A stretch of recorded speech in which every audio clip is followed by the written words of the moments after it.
Hello and welcome guys, मैं विशाल प्रसाद आप लोग का स्वागत करता हूँ मेरे यूट्यूब चैनल पे। तो आज हम लोग सुनेंगे हॉरर स्टोरी जिसका नाम है भूतिया रेलवे स्टेशन की कहानी स्टार्ट करने से पहले आप लोगों को बता देता हूँ, अगर आप लोगों को कहानी अच्छी लगती है तो प्लीज़ लाइक करें, शेयर करें और चैनल को सब्सक्राइब करके बेल आइकन को दबा दें। चलिए कहानी स्टार्ट करते हैं। कहानी वैशाली की दादी को शुगर है। डॉक्टर ने उन्हें सुबह शाम टहलने की सलाह दी थी, इसलिए वैशाली अपनी दादी को रोज़ाना रेलवे स्टेशन तक घुमाने ले जाती थी। वैसे तो हरिपुर गांव की रेलवे स्टेशन खाली पड़ी रहती थी, लेकिन एक दिन वैशाली और उसकी दादी को रेलवे स्टेशन पर बहुत चहल पहल दिखाई दी और तभी दोनों को स्टेशन पर खड़ी कुछ औरतें बुलाती है। दादी बोलती है, देखो हमें वो औरत बुला रही है, चलो उनके पास कुछ बातें करते हैं, थोड़ा टाइम पास हो जाएगा। इधर वैशाली के माता पिता दीनदयाल दोनों का इंतज़ार कर रहे थे। दीनदयाल, माँ जी और वैशाली कहाँ रह गए? माँ, मुझे चिंता हो रही है, आप ज़रा देखने चले जाइए। दीनदयाल वैशाली और अपनी माँ को देखने जाते हैं। तभी वो देखते हैं दोनों रेल की पटरी पर पड़ी है और उनके सिर पर चोट के निशान भी हैं। सपना, उसके पति हमेशा रमेश, आज पहली बार अपने भैया दीनदयाल के नए ही घर हरिपुर जा रहे थे। सपना, अजी जल्दी चलिए, हरिपुर मात्र एक ट्रेन जाती है, वो भी छूट गई तो हम वहाँ नहीं पहुँच पाएंगे। रमेश, हाँ बस तैयार हो गया, थोड़ा खाना खा लूँ फिर चलते हैं। ट्रेन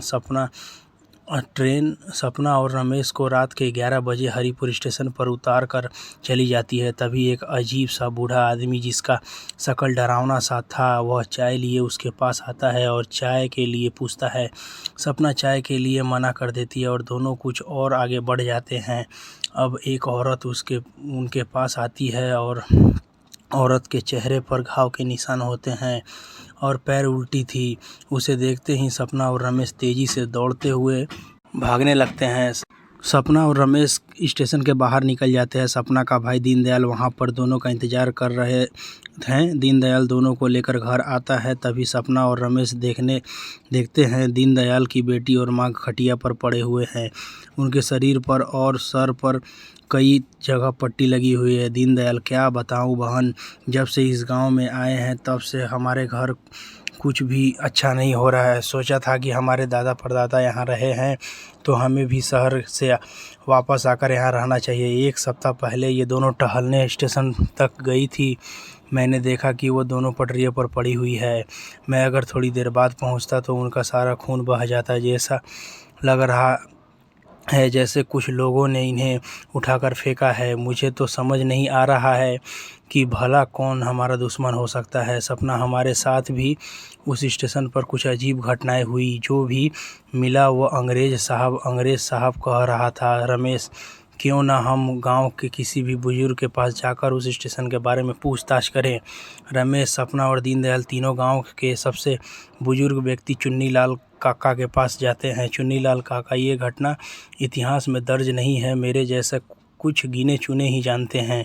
दीनदयाल, तुम्हें दादा ठाकुर भीम सिंह अंग्रेज़ों के बंगले पर नौकरी करते थे। आज़ादी की लड़ाई चल रही थी। 1940 में गांव के अंग्रेज़ों के खिलाफ मोर्चा निकाला तो तुम्हारे दादा ने अंग्रेज़ों को खबर कर दी। वो अंग्रेज़ के साथ मिल गए थे। जब अंग्रेज़ी सैनिक आए तो क्रांतिकारी स्टेशन पर छिप गए। अंग्रेज़ों ने स्टेशन पर खूब गोला बारूद बरसाया और फिर सारे क्रांतिकारी मारे गए। तब से उनकी आत्मा स्टेशन पर भटक रही है। अगर तुम अपने परिवार की सलामती चाहते हो तो स्टेशन पर शांति यज्ञ करवाओ। दीनदयाल गांव के लोगों को बुलाकर घोषणा करता है। दीनदयाल, मैं अपनी ज़मीन गांव में म्यूज़ियम बनवाने के लिए दान करता हूँ। इस म्यूज़ियम में उन सभी क्रांतिकारियों की स्मारक बनेगा जो 1940 में इस स्टेशन पर मारे गए थे।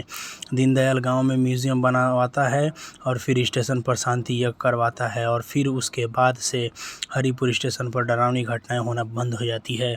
तो दोस्तों, ये कहानी यहीं तक थी।